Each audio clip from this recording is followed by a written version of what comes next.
Bonjour, aujourd'hui on vous présente cette magnifique Morgan Plus Four, Plus Four plus précisément. On va commencer par une petite historique de la marque pour ensuite aller comme toujours sur une petite présentation du modèle et terminer ensuite bien entendu par un petit essai routier que je suis très impatient de faire parce que je n'ai pas encore eu l'occasion d'essayer cette voiture qui a l'air absolument phénoménal, donc je suis très impatient de l'essayer. On va commencer donc par la présentation de la marque. Morgan, c'est donc une marque de prêt-à-porter féminin qui a été fondée en 1968 par Odette et Jocelyne Aberchat, qui s'est vraiment distinguée dans l'utilisation de matériaux et de matériaux. T'es complètement con, c'est une marque de bagnole. Ah, mais non, ça n'a rien à voir, c'est anglais ça.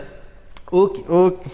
Alors, coupe, je vais refaire des recherches et je reviens. Copy, it's coping.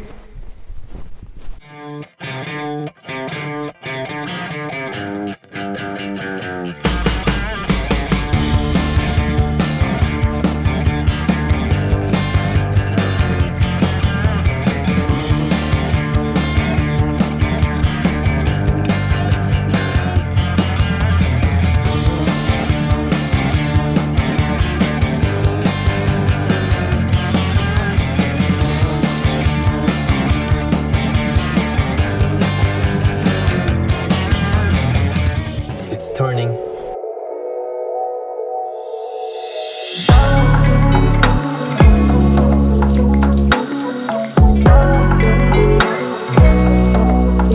Donc effectivement, après plus ample recherche, je me suis aperçu que la marque de prêt-à-porter et la marque de voiture étaient en fait deux firmes totalement distinctes et différentes. Donc, mea culpa. On va commencer en parlant de la marque Morgan. Il s'agit d'un constructeur britannique qui a axé, on va dire, toute sa production et toute sa créativité sur le what the fuck. Genre c'est très particulier comme voiture, c'est des voitures très bizarres qui sont toujours très bizarres, qui sont vraiment des ovnis. Il n'y a pas d'autres marques comme Morgan aujourd'hui sur le marché.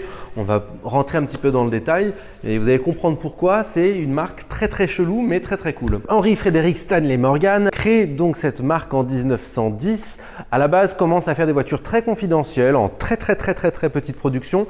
Des voitures à 3 roues qu'il engage rapidement en compétition, qui commencent à connaître un petit succès. Ce n'est qu'un petit peu plus tard, au courant des années 30, qu'il se décide à faire des voitures à 4 roues qui n'auront pas eu un très grand succès dans un premier temps pour ensuite avoir quand même une certaine notoriété. Ce qu'il faut savoir à propos de Morgan, c'est que c'est une marque qui est restée la quasi-totalité de sa vie une marque artisanale, ça l'est encore, et une marque familiale, c'est-à-dire que le fondateur de Morgan était à la tête de l'entreprise jusqu'en 2003, lorsqu'il est mort. Donc il était à la tête de Morgan jusqu'à son décès en 2003, et donc c'est son fils qui après son décès a repris le flambeau, mais qui a été évincé en 2013 par les actionnaires de la marque, qui ont commencé un petit peu à sentir le vent tourner lorsqu'il a épousé une mannequin de 30 ans de moins que lui, jugée un petit peu opportuniste, peut-être un poil intéressé, et les actionnaires se sont dit ça sent le sapin, on va peut-être virer le gars et mettre quelqu'un d'autre à la place. C'est donc ce qu'ils ont fait. Malgré tout, la marque reste une marque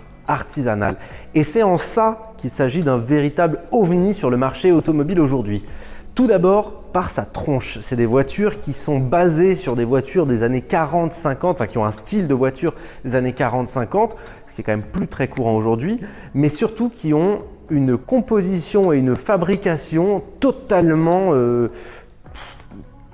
j'ai envie de dire daté. C'est un châssis en aluminium mais avec un cadre en bois. C'est-à-dire que la voiture, le squelette de la voiture est en bois, en frêne plus exactement. Et aujourd'hui encore, c'est un modèle de 2022 et en 2022, le cadre est encore en bois, ce qui est totalement délirant aujourd'hui, à une époque où on fout de l'aluminium, du carbone, du plastique. Là, c'est monté comme une charrette, quoi, ce qui est totalement dingue. Et le tout avec cette gueule complètement hors du temps.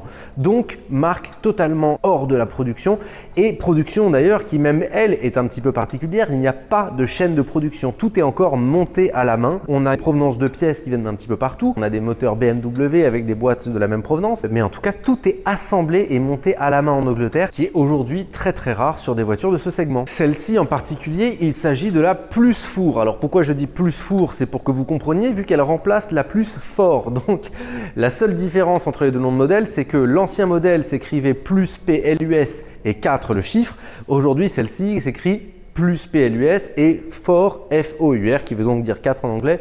Donc voilà, c'est pas d'un point de vue marketing, c'est pas forcément très clair, mais en tout cas, c'est donc celle qui succède à la Plus 4 avec donc le 4 écrit.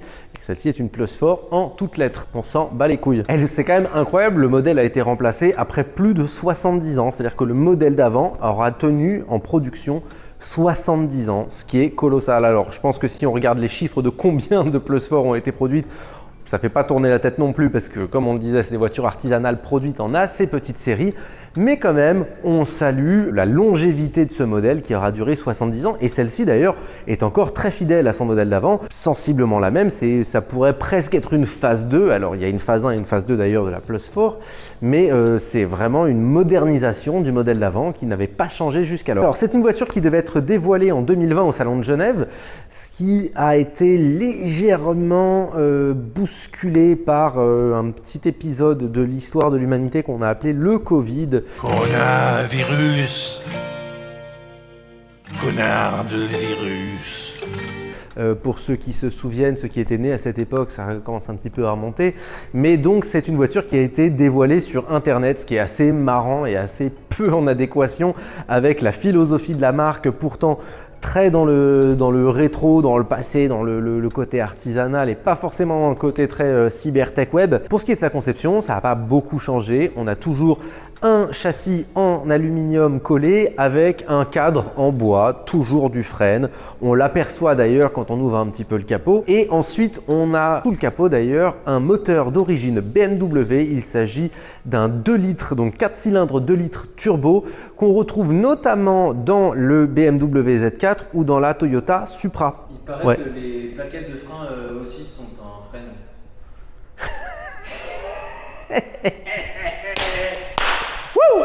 Donc le 2 litres qui équipe la Toyota Supra et la BMW Z4 ainsi qu'une boîte automatique à 8 rapports, ce qui est d'ailleurs extrêmement chelou quand on arrive près de cette voiture. On se dit ah c'est une voiture ancienne etc. On monte dedans et on voit le levier de vitesse qu'on a l'habitude de voir dans un X5 ou dans un X6. C'est un petit peu déstabilisant au début mais au final c'est génial parce qu'on a une bagnole rétro, tout ce qu'il y a de plus rétro, avec un moteur moderne qui marche du fuego de Dios, pour pas dire du feu de Dieu, et une boîte automatique 8 rapports super réactive avec double embrayage. Donc on a une voiture extrêmement efficace qui fait le 0-100 en 4 secondes 8 car c'est une voiture qui développe 250 chevaux pour 350 Nm de couple, le tout sur une caisse qui fait à peine plus d'une tonne, elle fait 1009 kg pour être très précis. Donc on a un rapport poids-puissance qui est très sympa et surtout vu qu'on a pas de toit, pas grand chose finalement, et ben au final on a une bagnole avec des sensations assez dingues. Enfin, je suppose, hein, j'arrête pas de parler comme si je savais, je l'ai pas encore essayé,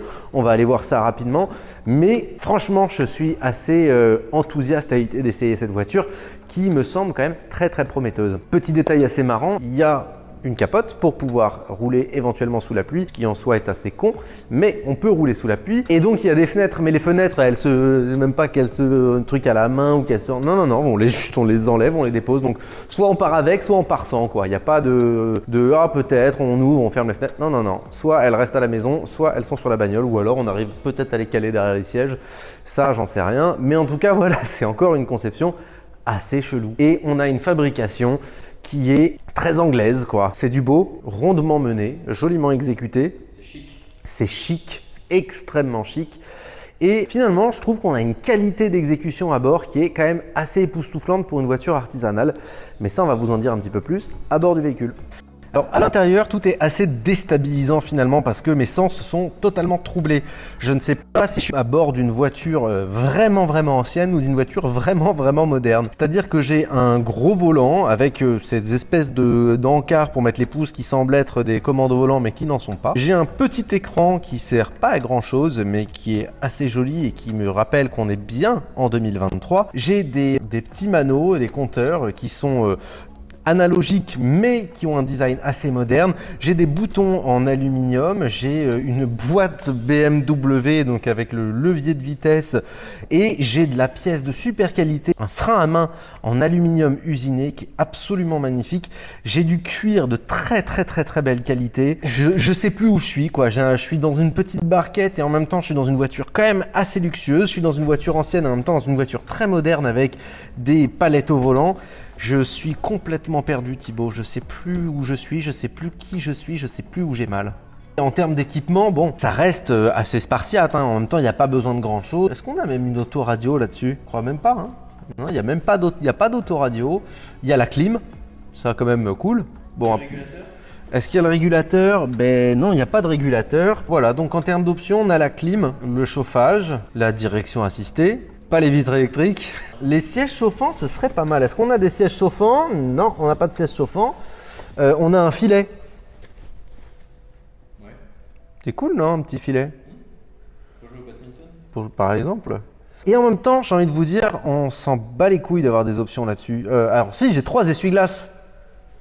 Ça c'est bien, c'est plus que la moyenne. C'est plus que la moyenne. Normalement, on a 1 voire 2 essuie-glaces. Là, on en a 3. C'est quand même dingue. Et non, il y a très peu d'options. Mais en même temps, j'ai pas besoin de grand-chose d'autre. Je veux dire, là, j'ai tout ce qu'il me faut. Et j'ai une sellerie très belle avec des surpiqûres contrastées. Franchement, en termes d'exécution, c'est absolument magnifique. Le cuir est d'une qualité splendide. Et surtout, en fait, là, on a une voiture neuve. Cette voiture, elle a 1000 et quelques kilomètres. Elle est neuve. Vraiment, véritablement neuve, livrée cette année, il y a quelques semaines à peine. C'est assez dingue. Et quand je suis dedans, là, avec son capot immense, j'ai l'impression d'être Tex Avery, c'est incroyable. On a la chance de conduire beaucoup de voitures. Rien que d'être assis dans celle-ci, c'est une expérience particulière. Donc j'ai hâte de voir sur la route. Je crois que je l'ai dit 1 ou 2 fois déjà, ça peut-être. Il me semble.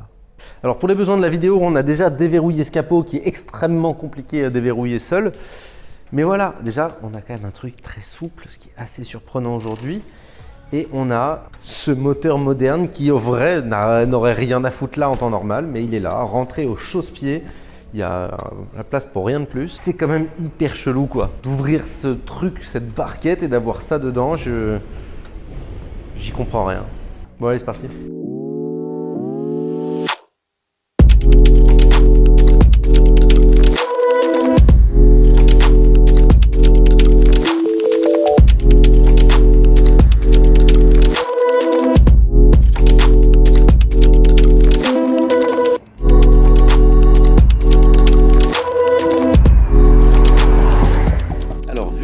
Absolument nul, on a filmé toute cette vidéo avec un micro qui ne fonctionnait pas, donc je vous fais du overdubbing aujourd'hui pour vous donner mon ressenti pendant que vous me regardez au volant de cette magnifique voiture. Alors mon ressenti, c'est tout d'abord cette sensation d'être totalement troublé, de ne pas savoir si on est au volant d'une ancienne ou d'une moderne. On est effectivement dans une ambiance d'ancienne mais avec un comportement de voiture moderne, ce qui fait de cette auto, selon moi, la voiture de plaisir ultime. Alors certes, c'est une voiture qui vaut cher, qui vaut aux alentours des 100 000 €. Malgré tout, c'est une voiture qui donne un plaisir extraordinaire. On a vraiment des sensations de conduite fabuleuses, on s'éclate à son volant parce que c'est vraiment très joueur, ça pétarade dans tous les sens et c'est vraiment une voiture extrêmement fun que je vous recommande grandement. Donc allez-y si vous avez envie de vous acheter une Morgane, je ne peux que vous le conseiller parce que ça ressemble à rien d'autre. C'est une voiture qui est totalement unique et totalement hors de son temps et totalement hors de la production moderne. Il n'y a pas d'autre voiture comme celle-ci et vraiment on s'éclate, c'est tellement joueur que ça demande qu'à drifter et le tout sans chauffer, sans galère de voiture ancienne.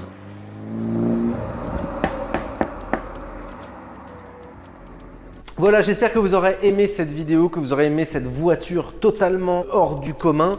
Et si vous souhaitez vous payer une tranche de rire à son volant, c'est impossible de l'acheter, du moins chez nous, parce qu'elle n'est pas à la vente.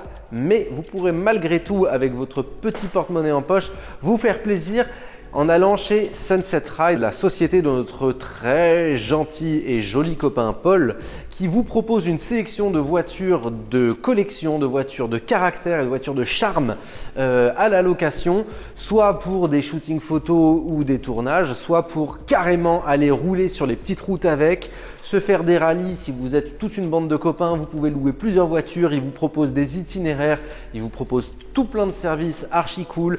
Vous serez bien reçus. C'est vraiment quelque chose que je vous recommande si vous êtes de passage dans notre belle région PACA. Mais en tout cas, voilà, vous aurez la possibilité de conduire cette voiture qui est disponible à la location. Je pense qu'il n'y en a pas beaucoup en France de disponibles à la location. Donc, n'hésitez pas à nous faire signe pour être mis en relation avec eux ou aller directement sur le compte Instagram de Paul qui s'appelle Sunset Ride. D'ici là, portez-vous bien, abonnez-vous à notre chaîne, partagez nos vidéos, abonnez-vous à notre compte Instagram et je vous dis à la prochaine.